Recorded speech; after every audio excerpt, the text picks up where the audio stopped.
My name is Sarah Chen, and I never thought I'd be sharing the most devastating moment of my life with millions of strangers. But after what happened at my father's funeral and what came after, I realized that some stories need to be told. Some truths are too powerful to keep buried. Picture this.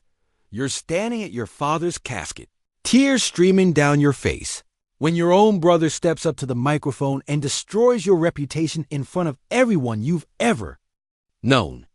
He calls you selfish, a disappointment, a gold digger who only showed up for the inheritance. The entire funeral reception turns against you. Family members who held you as a baby now look at you with disgust. Your father's business partners whisper about what a failure you are. Everyone believes your brother's lies. But here's what they didn't know. What I didn't know was that my father had left something behind. A video message that would expose the most shocking betrayal I could never have imagined. A secret so dark, so calculated, that it would turn my brother's moment of triumph into his complete and utter destruction. Before I tell you what was on that video, I need to know, are you ready for this journey?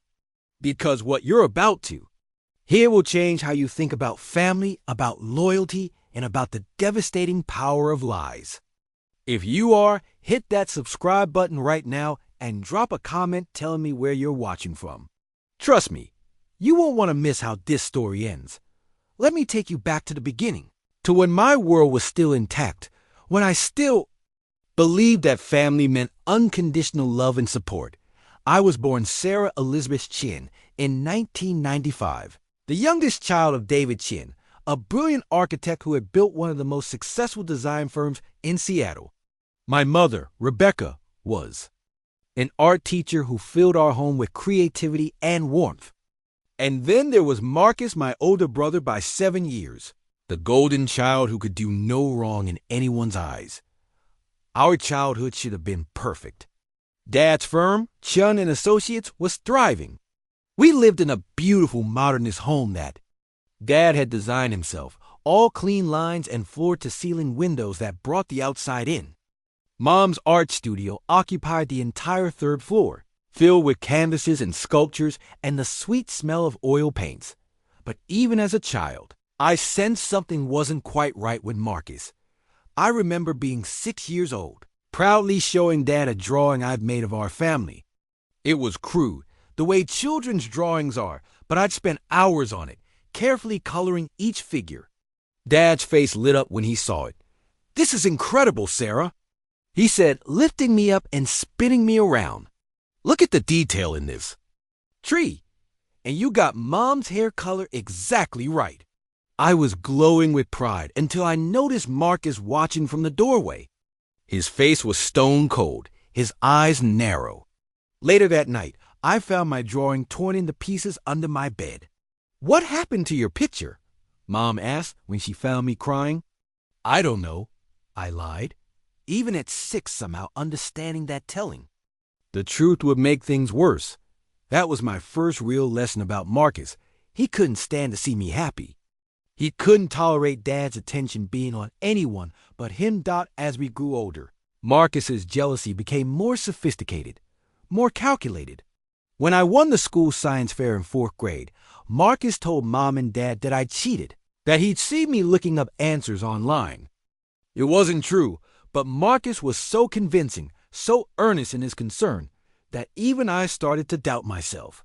"Maybe I did look at that website for too long," I told Mom through tears. "Maybe it was cheating."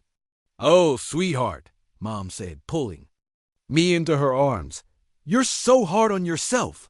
Your brother's just trying to help you understand right from wrong." But I knew better. I saw the satisfaction in Marcus's eyes when my trophy was quietly removed from the mantel. This became the pattern of our childhood. Every achievement of mine became tainted by Marcus's poison. When I made the honor roll, he'd point out to Dad that my grades weren't as high as his had been. When I got accepted into the prestigious art program at our high school, he made sure everyone knew that he'd been offered the same opportunity, but had chosen to focus on more serious subjects. The most painful part was watching my parents buy into his narrative.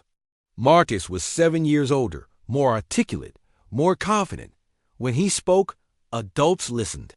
When I tried to defend myself, I sounded whiny, petulant like a typical little sister making excuses. The real turning point came during my sophomore year of high school. I had been working on a massive art project for months, a mixed media installation exploring the relationship between urban architecture and natural growth. It was inspired by Dad's work, by the way he could make buildings feel organic, like they belonged in their landscape. I was so excited to show it to him. The day before the school exhibition, I carefully transported all the pieces to our garage, setting them up exactly as they would be displayed. I wanted Dad to see it first, to get his feedback before the judges evaluated it. "Dad," I called when I heard his car in the driveway, "can you come see something?" He followed me to the garage, and I watched his face as he took in my work. His expression shifted through surprise, curiosity, and finally, something that looked like wonder. "Sarah," he said softly, This is incredible. The way you've integrated the architectural elements with the organic forms. It's like you've captured exactly what I try to achieve in my buildings, but you've made it into something entirely new." I had never felt so proud, so validated. Here was proof that I had inherited something from him, that there was a connection between us that went beyond just biology. "I want to bring some of my colleagues to see this at the exhibition," Dad continued. "You have real talent, honey, real vision." I was floating on air as we walked back to the house. Finally, I had done something that made Dad proud. Something that proved I was more than just Marcus's difficult little sister. The next morning, I arrived at school early to help set up the exhibition. When I reached my assigned space, my heart stopped. My installation was destroyed. Completely, systematically destroyed. The architectural models were smashed. The organic elements were torn apart. Months of work reduced to garbage in a matter of minutes. "Oh my God, Sarah," my art teacher, Ms. Rodriguez, gasped when she saw it. "What happened?" I couldn't speak. I stood there, staring at the wreckage of my dreams, tears streaming down my face. "It must have been vandals," Ms. Rodriguez said, her voice shaking with anger. "Someone broke in overnight." "I'm so sorry, honey. I know how much this meant to you. But I knew it wasn't random vandals. There was something too precise about the destruction, too personal. Every single element had been carefully dismantled, not just smashed randomly. That afternoon, I confronted Marcus. I found him in his room, supposedly doing homework. "Did you destroy my art project?" I asked, my voice barely above a whisper. He looked up from his textbook with perfect innocence. "What are you talking about?" "My installation. Someone broke into the school and destroyed it the night before the exhibition." Marcus frowned, playing the concerned older brother perfectly. "That's terrible, Sarah. I'm really sorry that happened to you." "You have a key to the school," I said, "from when you were student council president." His expression hardened just slightly. "Are you accusing me of something?" "Did you do it?" "Sarah," he said, standing up and placing his hands on my shoulders. "I know you're upset, but you can't go around making crazy accusations. It makes you look unstable." The word unstable hit me like a slap.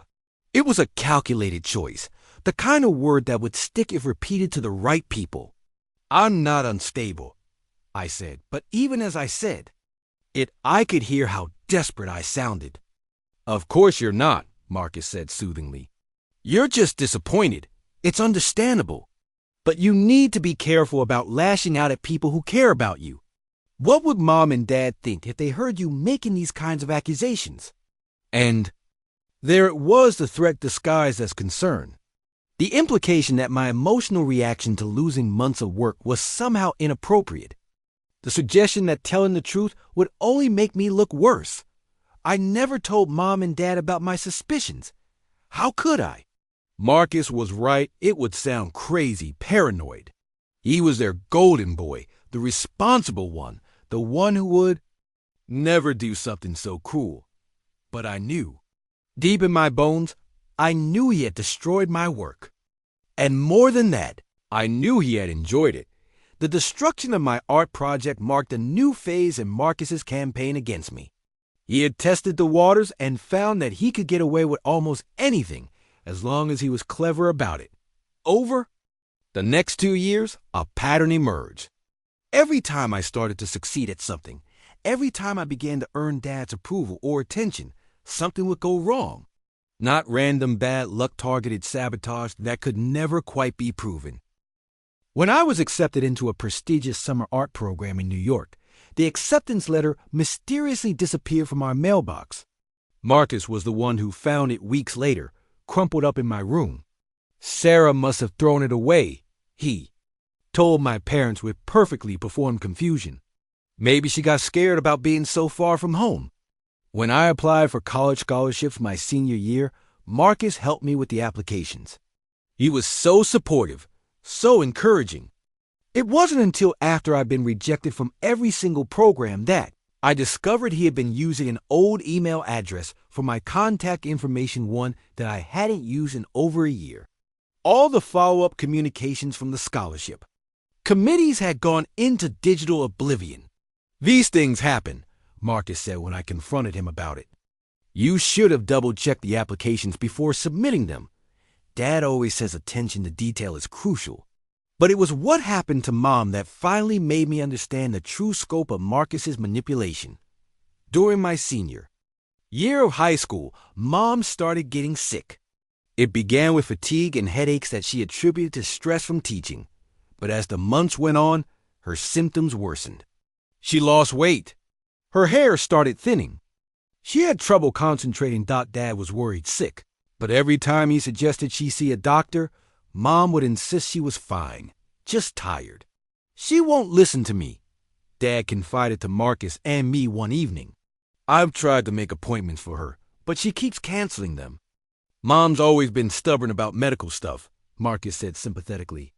Remember when she refused to get that mole checked, and it turned out to be nothing? She probably thinks this is the same thing. But I had seen Marcus talking to Mom in low, urgent voices.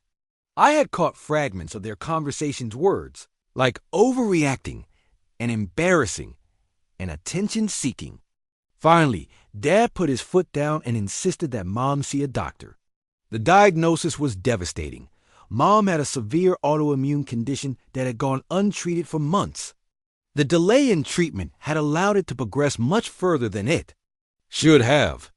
If we had caught this earlier, the specialist told us grimly, the treatment would have been much simpler. As it stands now, we're looking at a very aggressive treatment protocol.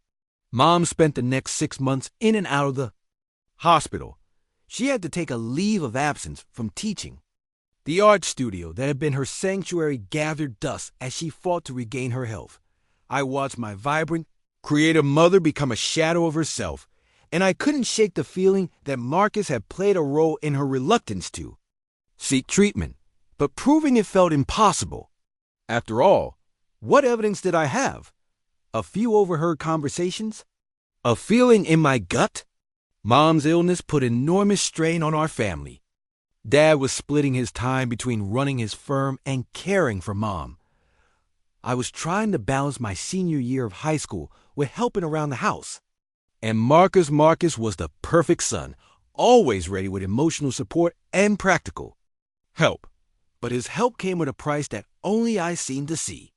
Sarah's been really struggling, I overheard him telling Dad one evening. I think Mom's illness is hitting her harder than she's letting on.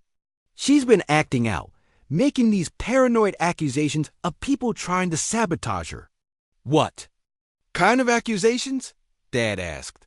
Oh, you know how teenagers can be, Marcus said. She thinks someone destroyed her art project on purpose, that her scholarship applications were sabotaged. I think she's having trouble accepting that sometimes things just don't work out. I froze in the hallway, realizing that Marcus was systematically undermining my credibility with Dad. Every strange coincidence, every piece of bad luck, every failure was being reframed as evidence of my mental instability. Maybe I should talk to her, Dad said.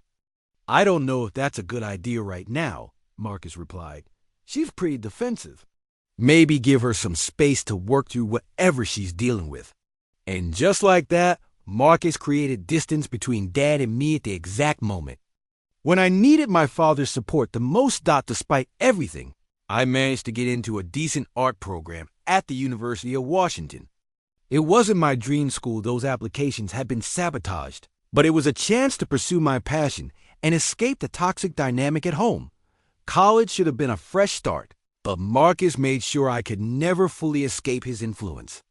He had convinced my parents that he needed to stay involved in my life to make sure I was staying on track.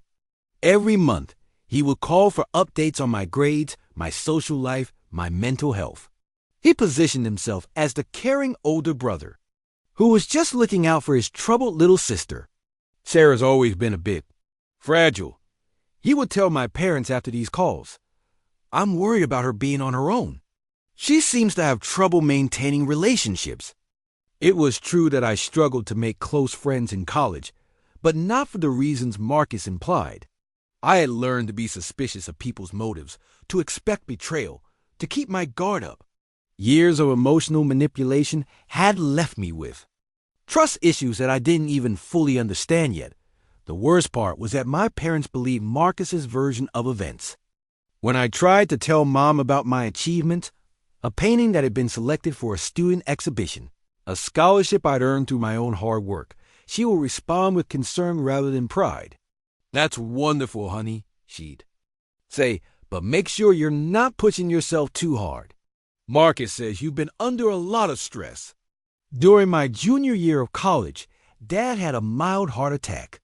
It wasn't life-threatening, but it was a wake-up call that forced him to reevaluate his priorities and his health. I wanted to come home immediately to be with the family, but Marcus convinced my parents that it would be better if I stayed at school. "Sarah doesn't handle medical crises well," he told them. "Remember how she fell apart when Mom was sick? The stress might trigger another episode." Another episode. As if I had a history of mental health crises rather than normal emotional reactions to family trauma. By the time I made it home for winter break, Dad had recovered from the immediate crisis, but was looking at major lifestyle changes. His doctor had recommended reducing his workload and stress levels. "I'm thinking about bringing Marcus into the firm as a partner," Dad told me during one of our rare private conversations. "He's got a good head for business, and it would take some of the pressure off me." "What about me?" I asked. "I know I'm studying art, but I'd love to be involved in the family business somehow. Maybe I could help with design elements or client presentations." Dad looked uncomfortable. "Sarah, honey, Marcus has been telling me about some of the struggles you've been having. Maybe it's better if you focus on getting your degree and figuring out your own path." Struggles. That word again, reducing my entire college experience to a narrative of instability and failure. "What struggles?" I asked. "I'm doing well in school. My grades are good. I haven't had any problems." "Marcus says you've been having trouble with relationships, that you've been making accusations about people." "Marcus is lying," I said, the words bursting out before I could stop them. Dad's expression hardened. "That's exactly the kind of thing he warned me about, Sarah. You can't keep blaming other people for your problems." And there it was, the trap had been perfectly laid. Every time I tried to defend myself against Marcus's lies, I only provided more evidence for his narrative about my instability. My senior year of college was when Marcus played his masterpiece of manipulation. Mom's health had stabilized, and she was back to teaching part-time. Dad had recovered from his heart attack and was gradually transitioning more responsibilities to Marcus at the firm. I was preparing for my senior thesis exhibition, the culmination of 4 years of art school. This was my chance to prove that I had grown as an artist, that I had something valuable to contribute to the world. For my thesis, I created a series of architectural photographs paired with abstract paintings that explored the emotional relationship between space and memory. It was deeply personal work, inspired by my complex feelings about home and family. I was so excited to share it with my parents. For the first time in years, I felt truly confident in my work, truly proud of what I had accomplished. "I'd love for you and Dad to come to the exhibition opening," I told Mom over the phone. "It's on Friday night at 7 p.m. I know it's short notice." "But, oh, honey, I'd love to," Mom said. "But Marcus is having his housewarming party that same night. You remember, he just bought that beautiful condo downtown? Dad and I already RSVP'd." My heart sank. "It's the same night." "I'm sure it's just a coincidence," Mom said, but I could hear the uncertainty in her voice. "Maybe you could change your exhibition date." "Mom, I can't change the date. It's part of a group show. All the senior thesis students are exhibiting together." "Well, maybe we can stop by after Marcus's party," she said. "If it's not too late," but I knew they wouldn't come. Marcus had made sure of that. Later, I called Marcus directly. "Did you know my exhibition opening was on Friday night when you scheduled your housewarming party?" I asked. "No," he said, but I could hear the lie in his voice. What an unfortunate coincidence. "But Sarah, you have to understand I sent these invitations out weeks ago. I can't just cancel on everyone." "You could have checked with me first. I didn't realize I needed to coordinate my social calendar with your school events," he said coolly. "Besides, Mom and Dad can see your art anytime. This is a one-time celebration of my new home." And that's when I finally understood the full scope of what Marcus had been doing all these years. It wasn't just jealousy or sibling rivalry. It was a systematic campaign to isolate me from my parents, to ensure that I would never be seen as successful or worthy of their attention.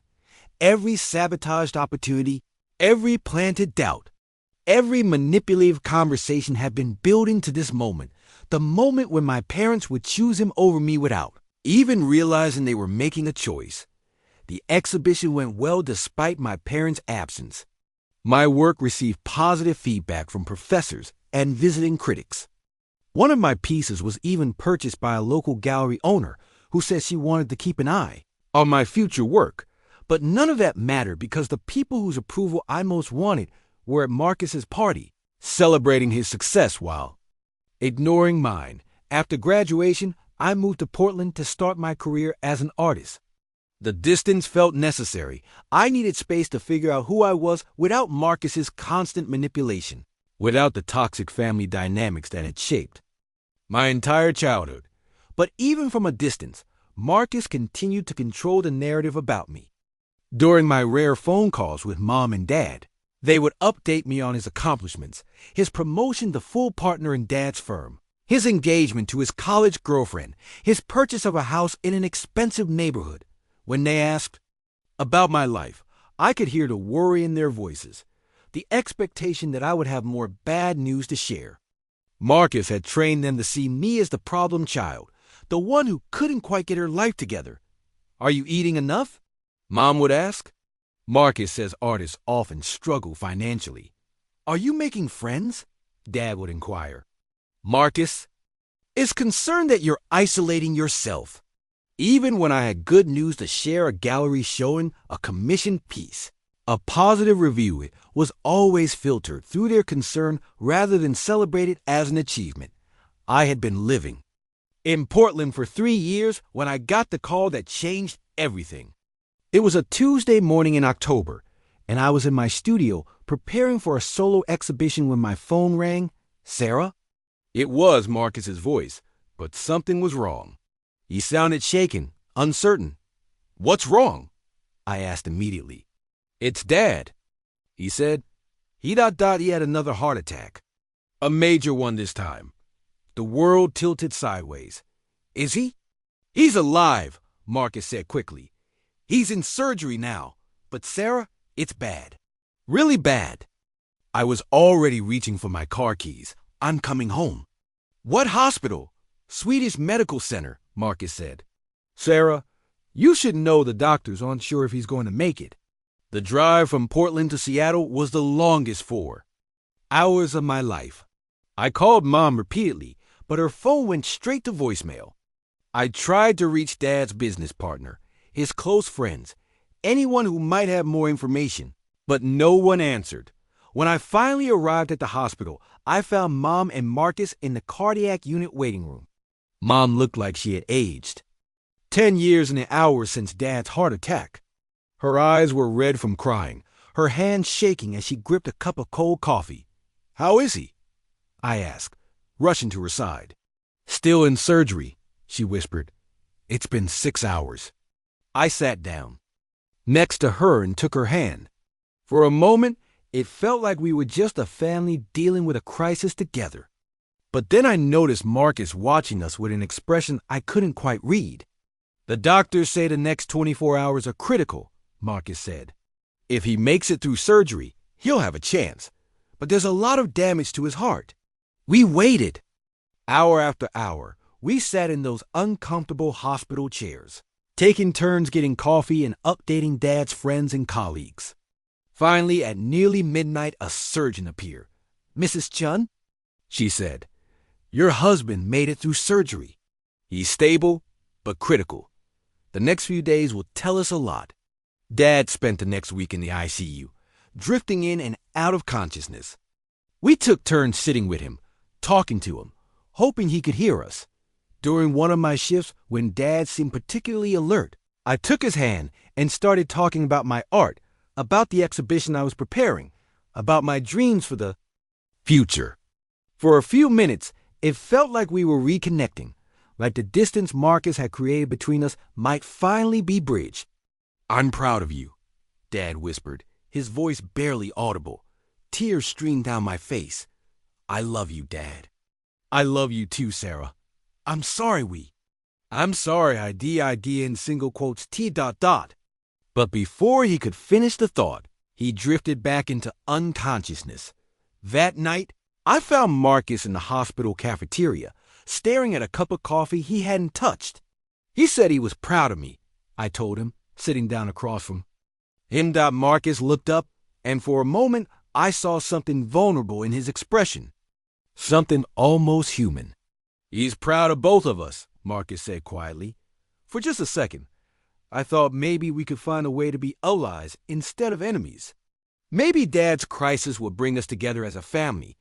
I was so naive. Dad survived the heart attack, but his recovery was slow and difficult.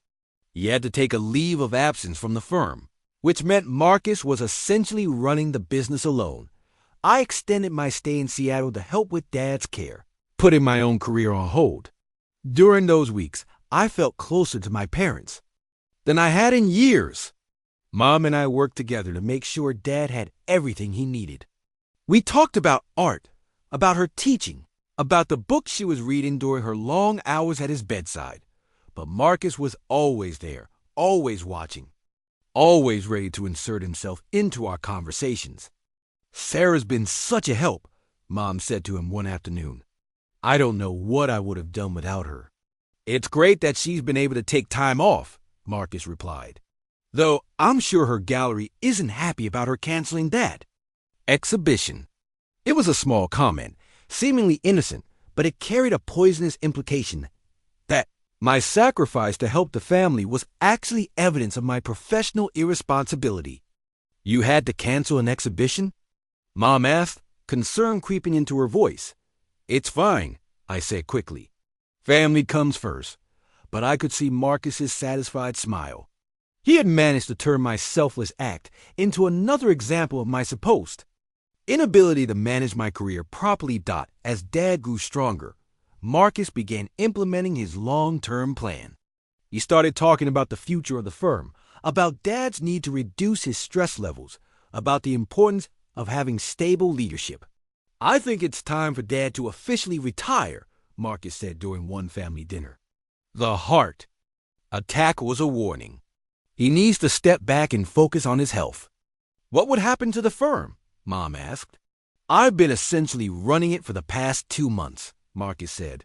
"The transition would be seamless. Dad could remain as a consultant, but I would take over as president." Dad nodded slowly. "It makes sense," he said.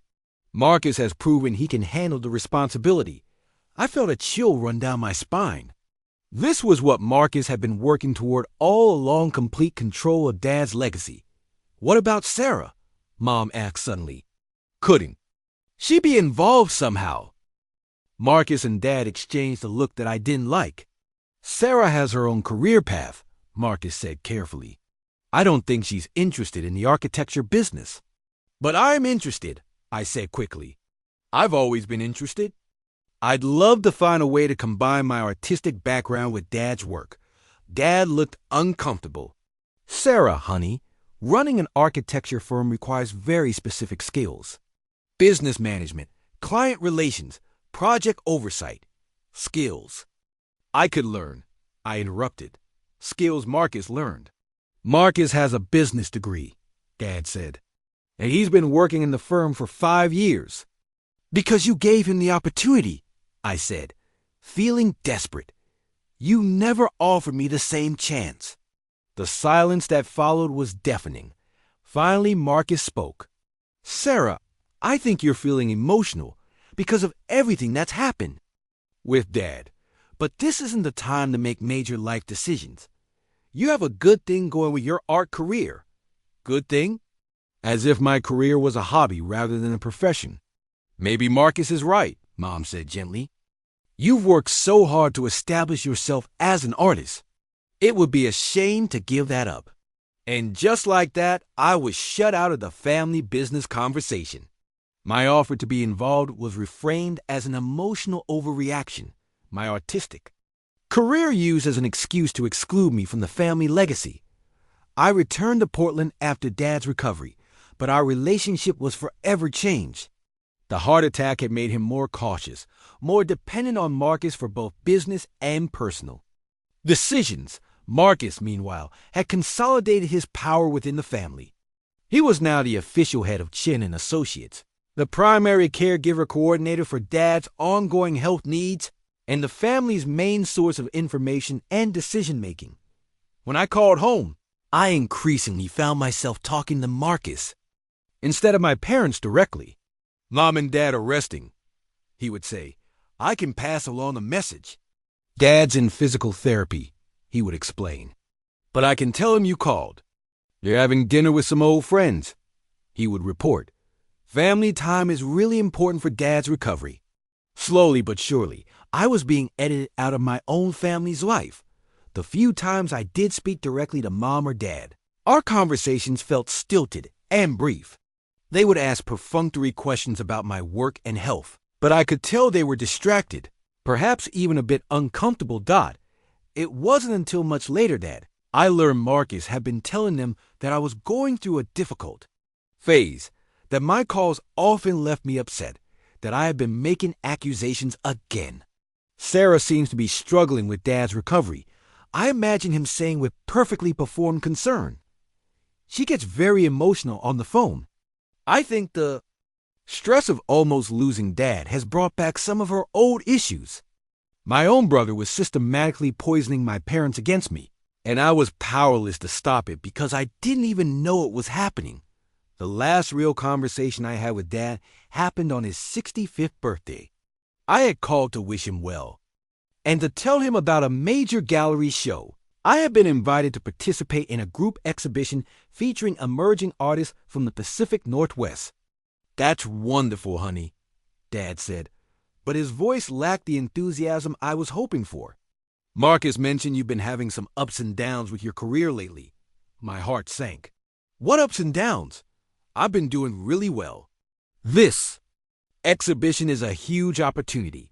Of course it is, Dad said, but I could hear him getting tired. I'm sorry, Sarah, but I should probably rest. This medication makes me drowsy. Dad, wait, I said quickly. I wanted to ask, would you like to come see the exhibition? It's in 3 weeks, and I could arrange for, we'll see, Dad said. Marcus is helping us manage our schedule these days. My doctor says I need to be careful about travel and stress.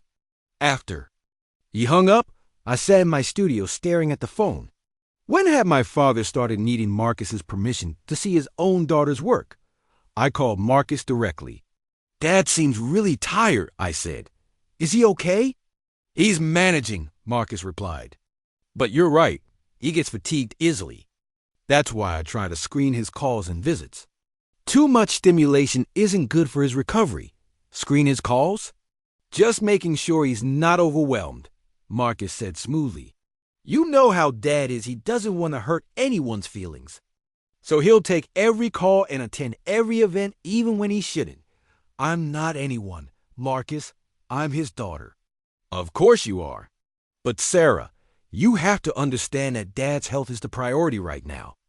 When you call upset about your career problems, or when you bring up old grievances about feeling left out of the family business, it stresses him out. I don't call upset about career problems, I said, my voice rising. And I don't bring up old grievances. I'm trying to share good news with my father. Is that what you call it? Marcus asked. Because from where I'm sitting, it looks like you're putting pressure on a man who just survived a major heart attack to validate your career choices. The accusation hit me like a physical blow. In one sense, Marcus had reframed my desire. To connect with Dad as selfish emotional manipulation. That's not what I'm doing, I whispered. I'm not saying it's intentional, Marcus said, his voice softening into fake sympathy. I know you love Dad, but maybe you need to consider what's best for him right now, not what you need from him. That conversation haunted me for weeks. Had I been selfish in wanting Dad's attention and approval? Was I putting my own needs ahead of his health? I started calling home less frequently. When I did call, I kept the conversation short and focused on Dad's well-being rather than my own life. I stopped mentioning my work, my exhibitions, my achievements, and slowly, inevitably, the distance between us grew until it felt unbridgeable. 2 years later, on a cold February morning, I was preparing for my biggest solo exhibition yet when my phone rang. I almost didn't answer. I was in the zone, putting finishing touches on a painting that had been giving me trouble for weeks. But something made me look at the caller ID. It was Harold Jenkins, Dad's longtime friend and attorney. I had met him only a few times, but I knew he wouldn't call unless something was seriously wrong. Sarah, Harold said, his voice heavy with grief. I'm so sorry to have to tell you this, but your father passed away last night. The paintbrush fell from my hand, clattering to the floor. What? Another heart attack, Harold explained gently. It happened very quickly. He didn't suffer. I sank into a chair, my legs suddenly unable to support me. When? How? Around midnight. Marcus found him in his study this morning. The paramedics said he had probably been gone for several hours. Dad was dead. The man who had taught me to see beauty in architectural lines, who had spun me around when I showed him my childhood drawings, who had whispered that he was proud of me during his last hospital stay, he was gone. Sarah, Harold's voice seemed to come from very far away. Are you there? Yes, I managed. I'm here. When is... What happens now? The funeral is scheduled for Friday, Harold said. I have your contact information from your father's files. So I wanted to make sure you heard the news directly. Marcus is handling most of the arrangements. Of course he was. I'll be there, I said. I'll drive up tomorrow. Sarah, Harold said, his tone becoming more formal. There's something else. Your father's will reading is scheduled for Saturday morning, the day after the funeral. As one of the beneficiaries, you're required to attend. Beneficiaries. Despite everything, despite the distance that had grown between us, Dad had remembered. Me and his will. After Harold hung up, I sat in my studio surrounded by paintings and sculptures that suddenly felt meaningless. All the work I had done, all the exhibitions and reviews and small successes, none of it mattered now that Dad was gone. I had spent so many years hoping that someday we would reconnect, that I would have a chance to show him how much his early support had meant to me, how his belief in my artistic vision had shaped everything I had become. Now that chance was gone forever. The drive from Portland to Seattle gave me too much time to think, to remember, to grieve. I kept replaying our last conversation, wishing I had said something different, wishing I had fought harder to maintain our connection despite Marcus's interference. I checked into a hotel near the funeral home. Marcus had made it clear that staying at the family home wouldn't be appropriate, given how crowded it would be with relatives and family friends. That evening, I went to the funeral home for the private viewing. I needed to see Dad one more time to say goodbye in my own way before the public ceremony. The funeral director led me to a quiet room where Dad lay in an elegant casket, dressed in his favorite navy blue suit. He looked peaceful, younger somehow, as if death had erased the lines of worry and stress that had marked his final years. "Hi, Dad," I whispered, approaching the casket with trembling legs. "I'm so sorry I wasn't here. I'm so sorry for so many things." I stood there for nearly an hour, talking to him quietly, telling him about my current exhibition, about the reviews my work had been getting, about how much I had missed him. I told him about the painting series I had been working on, architectural studies, inspired by his buildings, a tribute to the father who had first taught me to see the artistry in structural design. "I wish I could show them to you," I said through tears. "I wish we had more time." As I was leaving, I ran into Mrs. Patterson, Dad's longtime secretary from the firm. She was an elderly woman who had known me since I was a child. "Sarah, dear," she said, pulling me into a warm hug, "I'm so sorry for your loss. Your father was a wonderful man." "Thank you, Mrs. Patterson. He was." She pulled back to look at me, her expression thoughtful. "You know, he talked about you often in these last few years. He was so proud of your artistic career." I blinked in surprise. "He was? Oh, yes." "He had newspaper clippings about your exhibitions in his desk drawer. He even bought one of your paintings through a gallery. He didn't want you to know because he thought it might seem like charity. But he was so proud to own an original Sarah Chun. This revelation stunned me. Dad had been following my career, collecting articles about my work, even buying my art. But why hadn't he told me? Why had he seemed so distant and disinterested during our phone calls? "Mrs. Patterson," I said carefully, Did he seem happy with how our relationship was in recent years?" Her expression grew troubled. "Well, dear, that's not really my place to say, but..." She looked around to make sure we were alone. "I will say that your father often seemed sad when your name came up. Like there were things he wanted to say, but couldn't find the words for. Did he ever talk to you about me?" Mrs. Patterson's face tightened almost imperceptibly. "Your brother was very protective of your father's health," she said diplomatically. "Perhaps overly so, in my opinion." It wasn't a direct answer, but it was enough.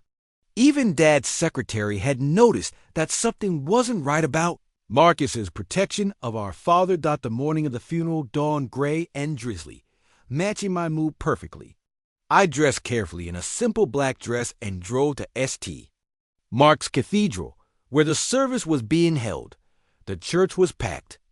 Dad had been well respected in the Seattle architecture community, and it seemed like everyone he had ever worked with had come to pay their respects. I slipped into a pew near the back, not wanting to cause any disruption. But as more people arrived, I noticed something strange. No one was sitting near me. The pews on either side remained conspicuously empty despite the crowd dot as the service was about to begin. I saw Marcus near the front of the church, wearing an expensive black suit and accepting condolences with the grace of someone who clearly saw himself as the primary mourner. Mom sat beside him, looking frail and overwhelmed. I wanted to go to her, to offer my support, but every time I started to move in their direction, someone would intercept me with a cold stare or a whispered comment that made me retreat. Finally, Mrs. Patterson's daughter Janet approached me. We had known each other as children, though we hadn't spoken in years. "Sarah," she said quietly, "I think you should know Marcus has been telling people that you and your dad were estranged, that you hadn't spoken in years." My blood ran cold. "That's not true." "I know it's not," Janet said. "My mother told me what really happened. But most people here believe Marcus's version." I looked around the church with new eyes, suddenly understanding why everyone was avoiding me. In their minds, I was the estranged daughter who had shown up at the last minute, probably hoping for an inheritance. The service itself was beautiful and heartbreaking. The priest spoke eloquently about Dad's professional achievements and his dedication to his family. Several of Dad's colleagues shared memories of his integrity and vision. And then Marcus approached the podium to deliver the eulogy. He began with traditional remembrances Dad's early struggles to build the firm, his innovative designs, his love for Mom. But as the speech continued, I began to hear subtle digs aimed directly at me. My father believed that family was everything, Marcus said, his voice thick with practiced emotion. He believed in loyalty, in showing up for the people you love, in honoring your commitments and responsibilities. The implication was clear. I had failed to show up, failed to honor my commitments. Some people, Marcus continued, glancing in my direction, choose to abandon their responsibilities, their family legacy, for selfish pursuits. But Dad and I always understood the importance of staying true to your roots, of putting family first. Murmurs rippled through the congregation. I felt hundreds of eyes on me, judging, condemning. Dad often said that true character is revealed in how you treat people when things get difficult, Marcus went on. Do you abandon them when they need you most? Or do you stand by them through thick and thin? By now, people were openly staring at me. I heard someone whisper, "How dare she show up here after everything?" I wanted to run, to escape this public humiliation, but something kept me frozen in my seat. Maybe it was stubborn pride. Maybe it was the knowledge that running would only confirm their worst assumptions about me. Marcus concluded his eulogy with a direct challenge. I know Dad would want everyone here to remember the importance of family loyalty. Some of us understand that lesson. Others, unfortunately, learned it too late. The applause that followed felt like knives. I sat there burning with shame and fury as Marcus returned to his seat, looking satisfied with his performance. The reception, following the funeral, was held in the church hall. I debated whether to attend at all, but I knew that skipping it would only provide more ammunition for Marcus's narrative about my supposed selfishness. I entered the hall and immediately felt the hostile atmosphere. Conversation stopped when I walked by. People turned away rather than make eye contact. The few who did acknowledge me offered stiff, perfunctory condolences before quickly moving away. I was standing alone by the coffee table when I overheard a group of Dad's business associates talking nearby. "It's such a shame," one of them was saying. Robert was heartbroken about Sarah's rejection of the family business. "I heard she hasn't visited home in over 2 years," another added. "Can you imagine? Her father has a heart attack, and she can't even be bothered to maintain regular contact. Marcus has been carrying the emotional burden alone," a third person chimed in, taking care of both parents while building his own career. "It's remarkable." Really, I gripped my coffee cup so tightly I was surprised it didn't shatter. Everything they were saying was a lie, a carefully constructed fiction that Marcus had been spreading for years.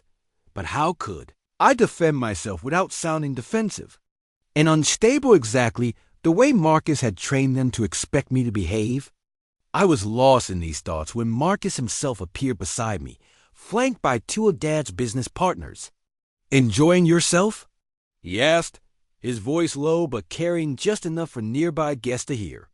"It must be nice to show up after years of absence and be treated like family." "Marcus," I said quietly, "this isn't the time or place, isn't it?" Marcus interrupted, raising his voice slightly. "When would be the right time, Sarah? When would be the right time to talk about how you abandoned Dad when he needed you most?" Several heads turned toward us. I felt my face burning with humiliation. "I didn't abandon anyone," I said, trying to keep my voice steady. "Really?" Marcus's smile was cold and theatrical. "Because from where I'm standing, it looks like you only showed up when there might be money involved." A collective gasp ran through the nearby crowd. Marcus had just publicly accused me of being a gold digger at my own father's funeral. "You have no idea why I'm here," I said, my voice breaking despite my efforts to stay calm. Don't I? Marcus laughed bitterly. You haven't cared about this family for years. You didn't care when Dad was working himself to death to build the company that would have been your inheritance too. You didn't care when Mom was struggling with her health issues. You only care now that there might be something in it for you. The crowd had gone completely silent, everyone straining to hear this family drama unfold in public. That's not true, I said, but my voice sounded weak even to my own ears. Isn't it? Marcus pressed his advantage. When's the last time you called? Dad, when's the last time you visited? When's the last time you showed any interest in this family that didn't revolve around your own needs? I opened my mouth to respond, but no words came. How could I explain the truth without sounding paranoid? How could I tell these people that Marcus had been systematically sabotaging my relationship with Dad for years? Face it, Sarah, Marcus continued, his voice carrying across the now silent room. You're just here for the money. Dad's going to cut you off, and everyone here knows it. You know it too. The laughter that followed from several family members was the final humiliation. I stood there as my brother publicly destroyed my reputation, portraying me as a selfish, money-grubbing daughter who had abandoned her dying father. I guess we'll find out tomorrow, I managed to say, though my voice was barely above a whisper. Yes, Marcus said with supreme confidence. We will. As I walked away from the confrontation, I heard him speaking to the crowd behind me. I'm sorry everyone had to witness that. Sarah's been struggling with some personal issues for years. Dad tried to help her, but he let the implication hang in the air. I found refuge in the church's small garden, finally allowing myself to cry. The injustice of it all was overwhelming. Not only had I lost my father, but I had been publicly branded as a selfish failure by the brother who had spent years secretly sabotaging our relationship. Janet Patterson found me there 20 minutes later. Those people are toxic, she said, sitting beside me on the garden bench. Marcus has them all completely fooled. Maybe he's right, I whispered, doubt creeping in despite everything I knew to be true. Maybe I should have tried harder with Dad. Maybe I don't deserve. Stop, Janet said firmly. That's exactly what Marcus wants you to think. My mother told me some things, Sarah. Things about how Marcus controlled your father's communications in his final years. Things about how he manipulated situations to keep you away. I looked up at her through my tears. What do you mean? I probably shouldn't say anything before tomorrow, Janet said carefully. But Sarah, I don't think tomorrow's will reading is going to go the way Marcus expects. I spent that night in my hotel room, staring at the ceiling and trying to prepare myself for what I assumed would be the final confirmation of my father's disappointment. Based on Marcus's supreme confidence, I expected to be publicly disinherited, providing the ultimate proof of Dad's rejection. I thought about all the years we had lost, all the conversations we never had, all the misunderstandings that had driven us apart. I thought about the little girl who used to go fishing with her father, who believed he hung the moon, who never doubted his love. Where had it all gone wrong? When had I become the family disappointment? But then I remembered Mrs. Patterson's words about Dad keeping newspaper clippings of my exhibitions. I remembered his whispered, "I'm proud of you," during his hospital stay. I remembered the way his face had lit up when I was 6 years old, showing him my crude drawing of our family. Maybe, just maybe, the distance between us hadn't been as complete as Marcus had made it seem. The next morning, I dressed carefully in a simple black suit and drove to Harold Jenkins' law office. The waiting room was already filled with family members and key business associates when I arrived. Marcus sat at the head of the conference table, like he was already presiding over his inheritance. Uncle Warren and Aunt Patricia flanked him, along with Dad's business partners and several key employees from the firm. When I entered, the comfortable chatter died down. Marcus looked up with an expression of mock surprise. "Sarah, you actually came," he said loudly enough for everyone to hear. "We saved you a seat." He gestured to an empty chair at the far end of the table, the position of least importance, isolated from the family group. The seating arrangement was a deliberate insult, and everyone in the room understood it. I took my assigned seat without comment, trying to maintain what little dignity I had left out at exactly 10 a.m. Harold Jenkins entered with his briefcase and a somber expression. "Thank you all for coming," he said. "Before we begin, I want to say how sorry I am for your loss. David Chun was not only my client, but my friend for over 30 years. Marcus leaned forward confidently. "We appreciate that, Harold. We're all eager to respect Dad's wishes and move forward with the business transition." Harold nodded, but didn't respond directly. Instead, he opened his briefcase and pulled out a laptop and small projector. "David's final will include some unconventional elements," Harold said. He prepared a video message to accompany the formal reading. He was very specific that this video should be viewed first, before any of the legal documents are discussed. A video? This was unexpected. Marcus's confident expression flickered slightly. "A video?" Marcus asked.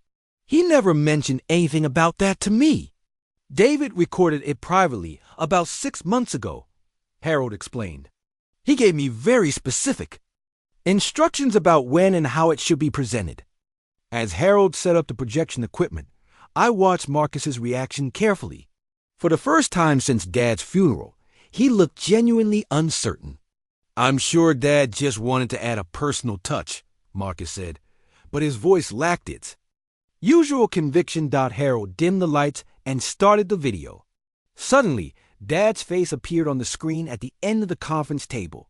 The sight of him healthy, composed, very much alive hit me like a physical blow. He was sitting in his home office wearing his favorite navy blue suit, looking directly into the camera with an expression I couldn't quite read. The room fell completely silent. "Hello, everyone," Dad began, his familiar voice causing my throat to tighten with grief. "If you're watching this, then I'm no longer with you. I've asked Harold to share this message because there are some truths that need to be spoken truths I unfortunately didn't recognize until it was almost too late." Marcus shifted uncomfortably in his chair. Around the table, everyone leaned forward, hanging on Dad's every word. "What I'm about to say will surprise many of you," Dad continued. "It will upset some of you. But before I leave this world, I need to set the record straight. I felt something stirring in my chest, not quite hope, but something adjacent to it. I want to begin," Dad said on the screen, "by speaking directly to my daughter Sarah." Every head in the room turned toward me. I could barely breathe. "Sarah, if you're there, and I hope with all my heart that you are, I need to say something I should have said to you in person.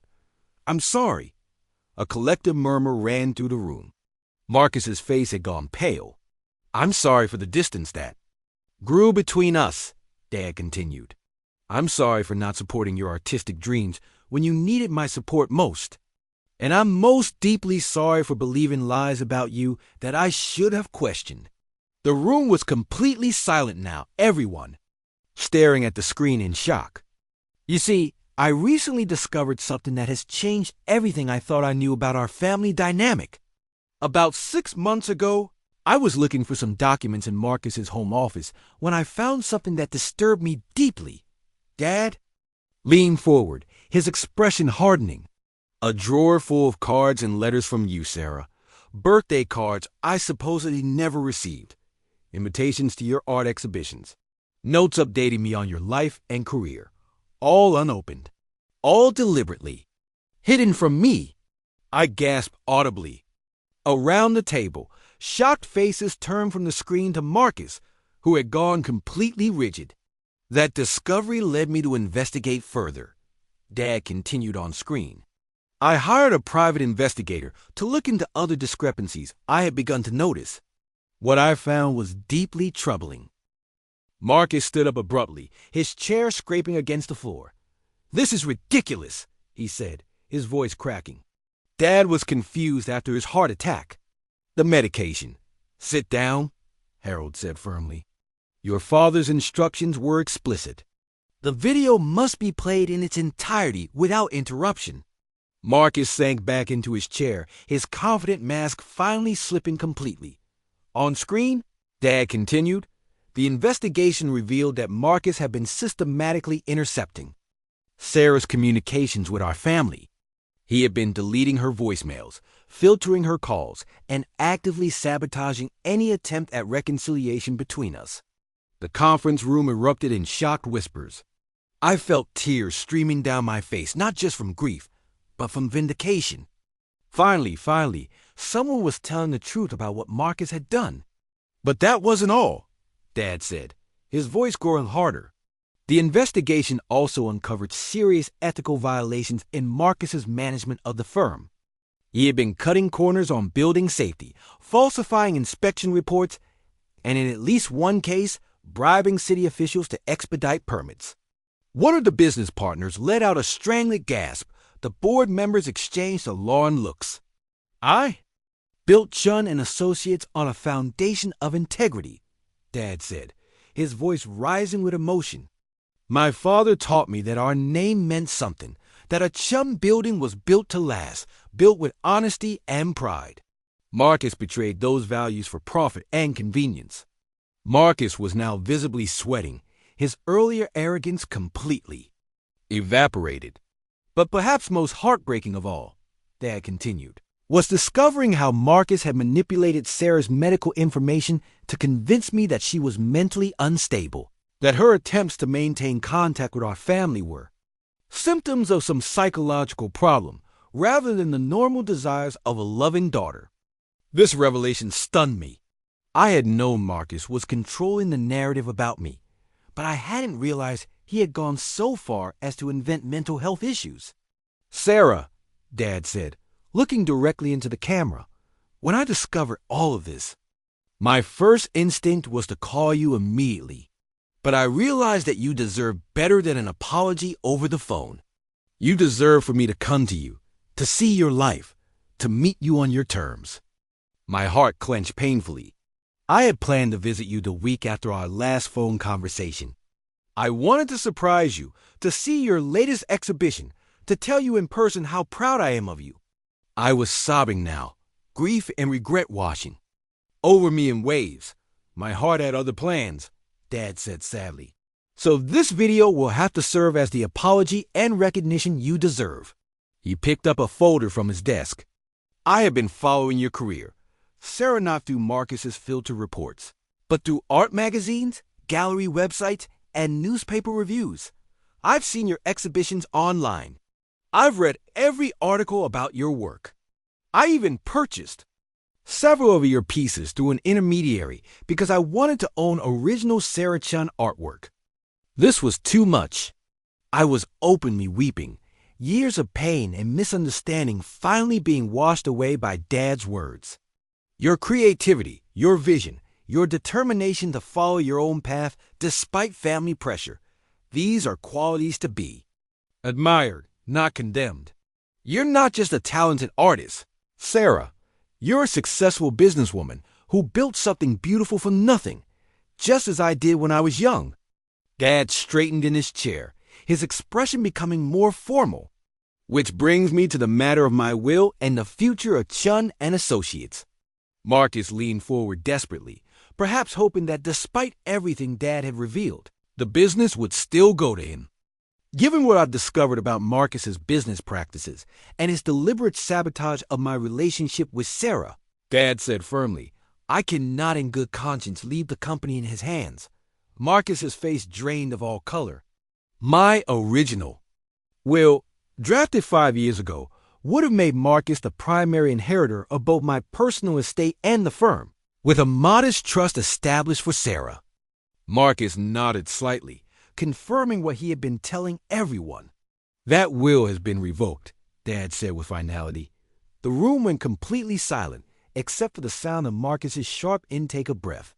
To my son Marcus Chun, Dad continued, I leave a cash inheritance of $200,000 to be held in trust and distributed over 10 years contingent upon his cooperation with the ethics investigation I have initiated at Chin and Associates and his successful completion of a comprehensive business ethics program. Marcus looked like he was going to be sick. To my daughter Sarah Chun, Dad said, I leave my personal residence and its contents, my personal investment portfolio, and 51% ownership of Chun and Associates. The room erupted in shocked exclamations. Uncle Warren actually stood up before Harold motioned him firmly back to his seat. Sarah's artistic vision and ethical foundation make her the ideal person to guide Chun and Associates into the future. Dad continued calmly through the uproar. She may choose to take an active role in management or to serve as chairperson while continuing her artistic career. That decision is entirely hers. I couldn't breathe. This couldn't be happening. After years of believing Dad had rejected my life choices, he was not only affirming them, but entrusted me with his life's work. The remaining 49% of company shares will be distributed among current board members and senior management, with specific allocations detailed in the written will, Dad explained. He looked directly into the camera again, seeming to speak directly to me. I know this comes as a shock, particularly to Marcus. Son, I hope that in time you will understand that this decision comes from love for you, love for Sarah, and love for the company that bears our name. The path you've been on leads nowhere good. My hope is that these provisions will guide you back to the values I tried to instill in you. Marcus stood up suddenly, knocking his chair backward. This is insane, he shouted. He was manipulated. I'll contest this. I anticipated that reaction, Dad said on screen, almost as if responding directly to Marcus's outburst. Harold has comprehensive documentation of everything my investigation uncovered, including recorded conversations, falsified documents, and financial records. Contesting the will would only result in making this information public, possibly leading to criminal charges. Marcus fell silent, his face a mask of fury and disbelief. Sarah, Dad continued, his voice softening, I know this is an enormous responsibility you never asked for. If you choose to sell your shares or take a different path entirely, I've included provisions for that as well. But I hope you'll consider accepting this role. Chun and Associates could benefit tremendously from your fresh perspective and uncompromising integrity. Dad paused, emotion returning to his features.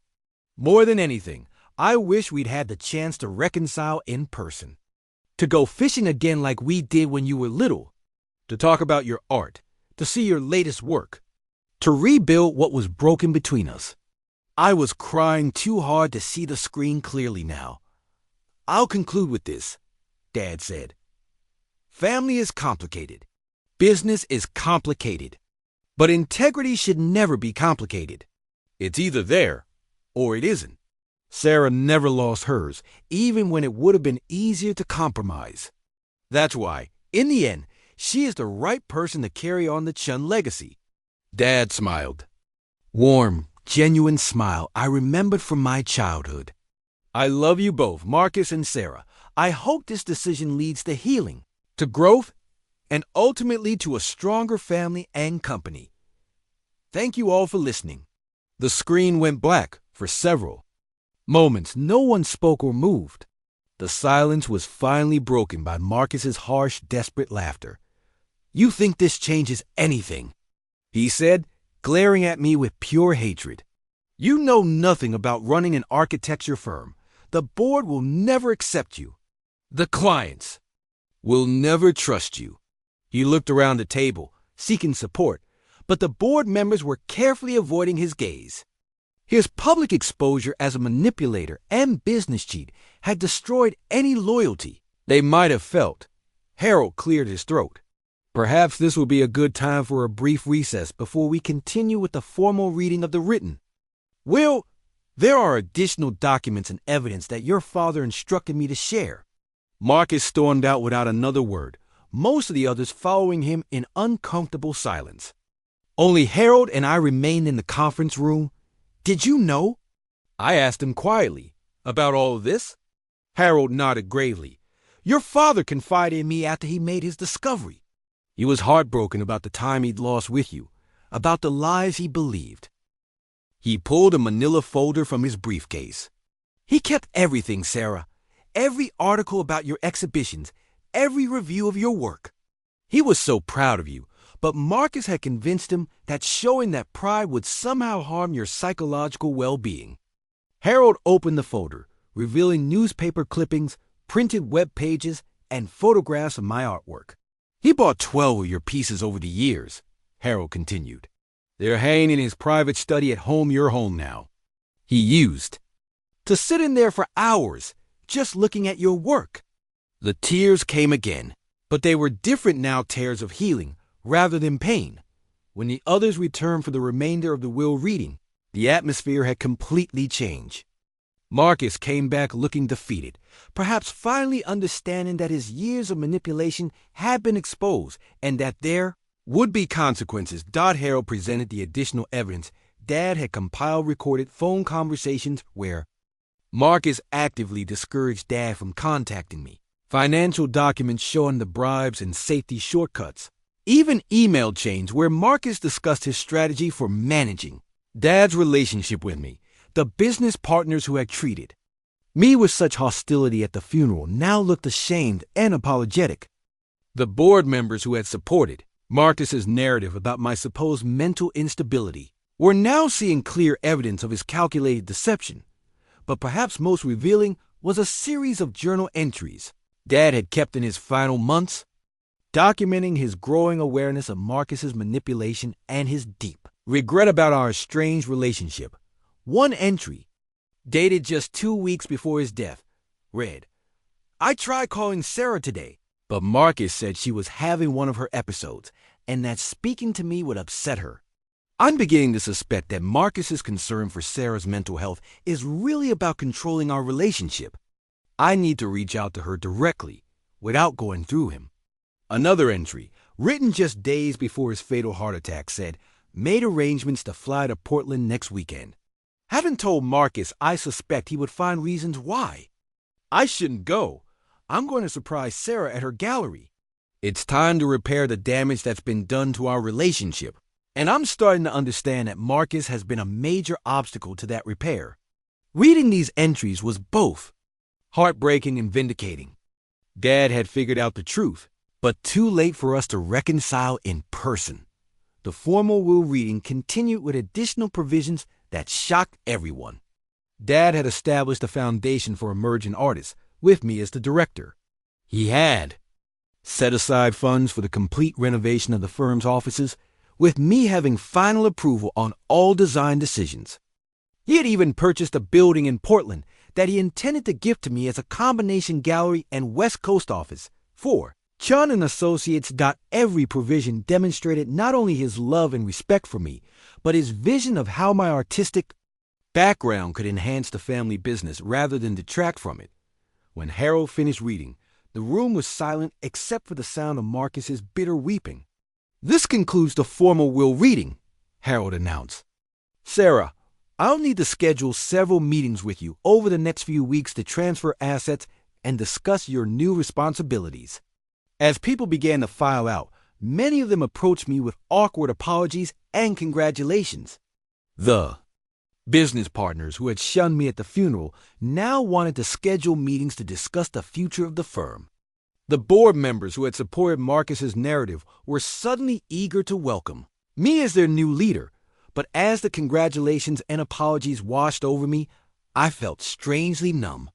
This vindication I had dreamed of for years, it felt hollow without Dad here to see it, without him here to finally have that conversation we've both been robbed of. I looked across the room at Marcus, who sat slumped in his chair, staring at his hands. For a moment, I didn't see the manipulative mastermind who had destroyed my relationship with Dad. I saw the scared little boy who had never felt secure in his father's love. After everyone else had left, it was just me, Mom, Marcus, and Harold in that conference room. The silence was deafening. Mom, I said softly, are you okay? She looked up at me with eyes full of pain and confusion. I don't understand, she whispered. How did I not see this? How did I let this happen to my family? Marcus finally spoke, his voice barely audible. Because I made sure you didn't see it, Mom. I made sure no one saw it. But why? Mom asked, tears streaming down her face. Why would you do this to your own sister? To your father?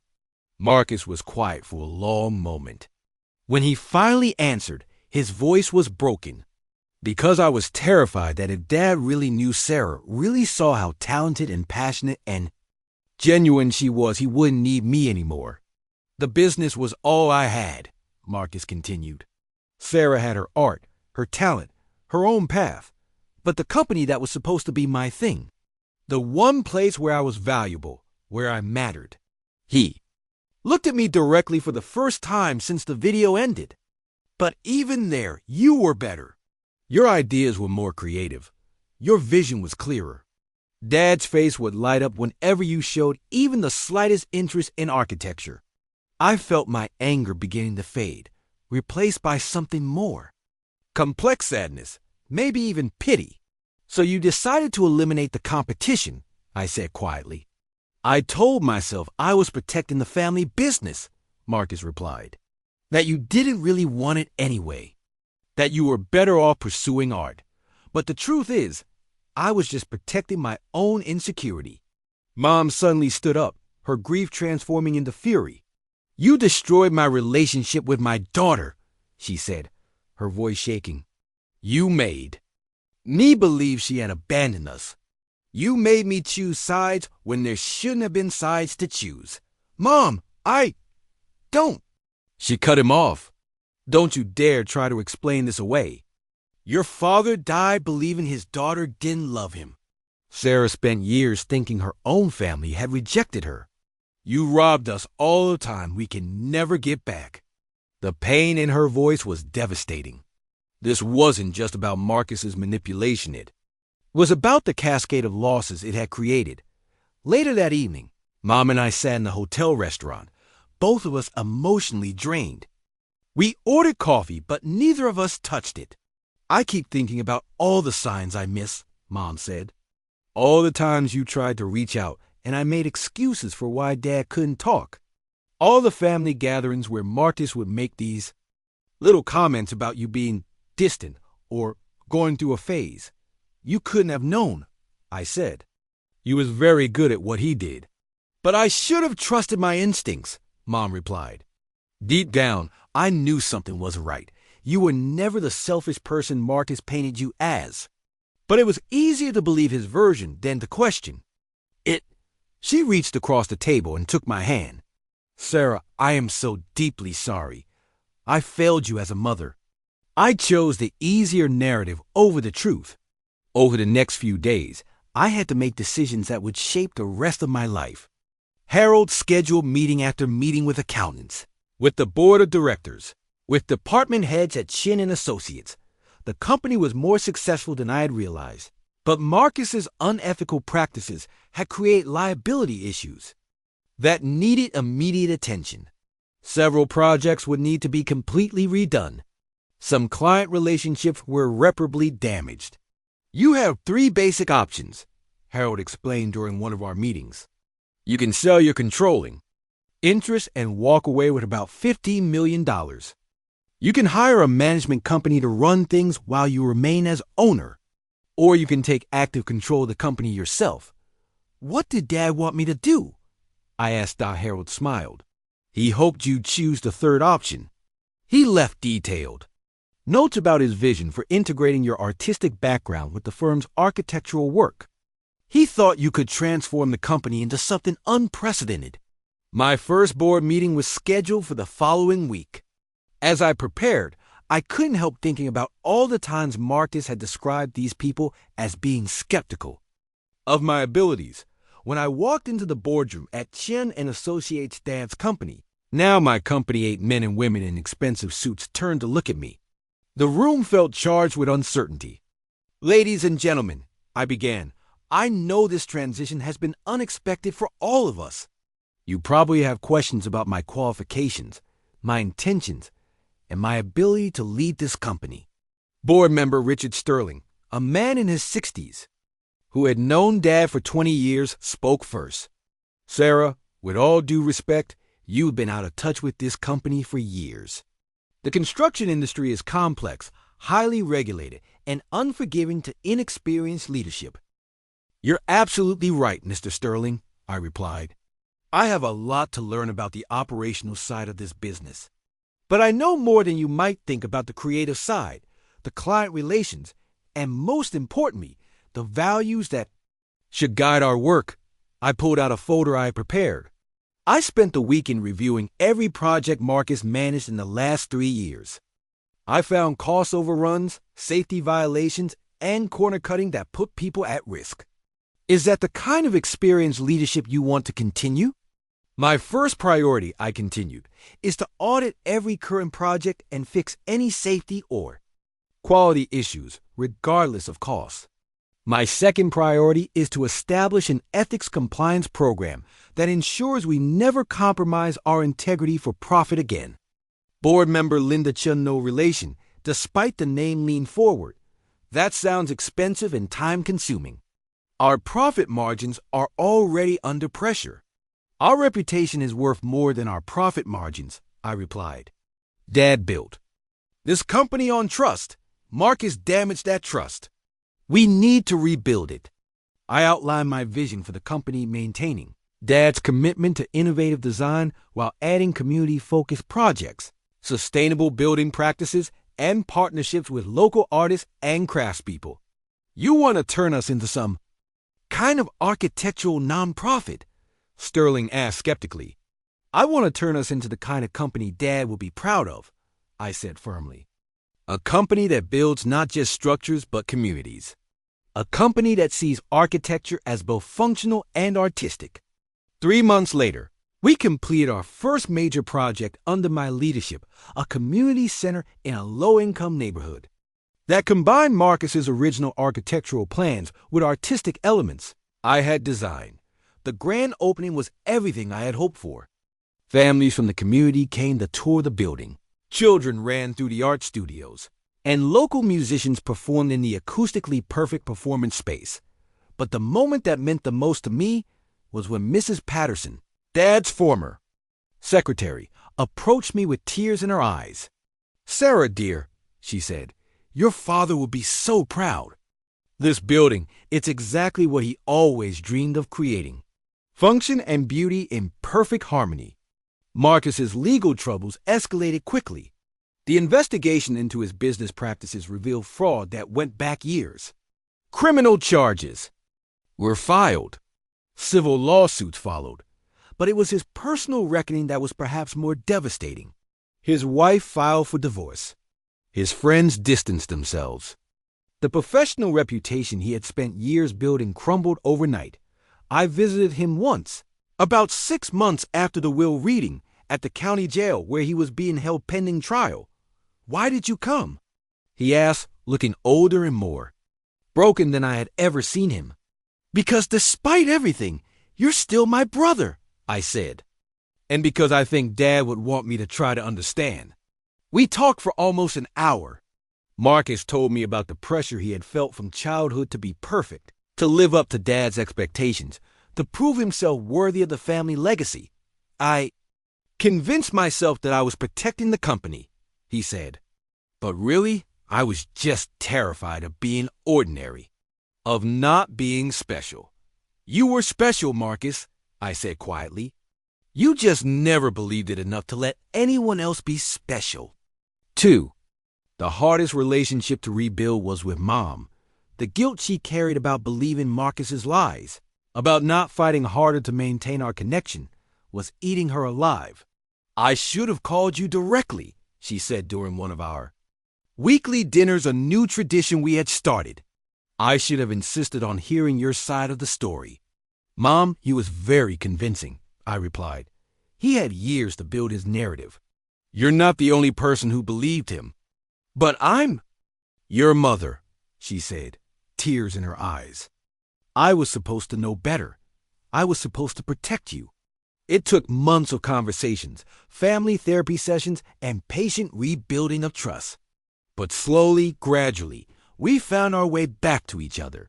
2 years after taking over Chun and Associates, I opened my first major art exhibition in 5 years. But this wasn't a traditional gallery show. It was installed throughout our latest building project, a mixed-use development that combined affordable housing with artist studios and community spaces. The exhibition, titled Architecture of the Heart, explored the intersection of built environments and emotional experiences. Each piece was designed specifically for its architectural context, creating a dialogue between art and space that visitors found deeply moving. The opening night drew hundreds of people art critics, architects, community members, and family.